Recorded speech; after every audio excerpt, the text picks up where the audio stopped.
I dislike the pretty, but I seek the beautiful. I like control, but I'm also very, very comfortable with things that happen without causal connection.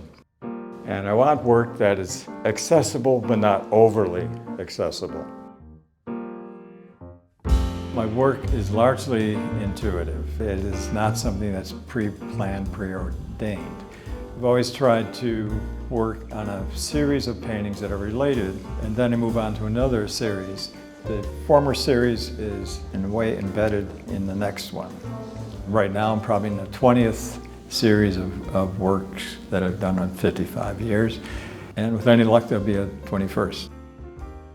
I always work with the painting flat, and I'll be working on it and my paints are over here, and I'll sometimes just reach for a paint and I'll use that color without even looking at it. I do like that idea of intuition, happenstance, happenchance, and ultimately leading to a controlled kind of structure. This is acrylic, of course, on canvas. Well, first off, I think probably the entire canvas was this color to begin with. Okay, this is a structure, and then within this structure, there's an intuitive action. This series is from 2012 to 2016. During this period, a number of very good friends passed away. Anyways, that seeped into my work. These are done on MDF, which is medium density fiberboard. It's sort of like a super masonite. I would develop the painting to a certain point where I thought, okay, this is coming along pretty well, getting close to completion perhaps, and then at that point I would rip it in half on a table saw. That sort of symbolized to me the idea of, okay, you have people that you know and you love, and they're here, and then the next minute they're not here. A friend of mine who's always been polite about my work, he'd come into the studio and say, "Oh, nice work, Paul." He came into the studio and he went completely nuts about this painting. I remember painting this, doing the structure, and then doing this little landscape here.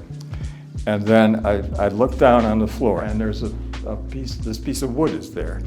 I mean, it's just there. And I picked it up and did this with it, and I thought, okay, that'll work. And then I painted it yellow with a little spot of black in there. And that was a completely unplanned thing, and it's so necessary for this piece, I think. Each of these panels, again, we're getting back to 6 different panels. Each one was painted without the thought of, well, okay, I want this one to relate to this one or to that one. They're all done separately, and then they're brought together. So you can see this is kind of a theme throughout much of my work. And so if that same theme was in the last piece we looked at with the 6, and it's here, it raises the question, have I been doing the same painting for 55 years? I want you to think of a painting rack.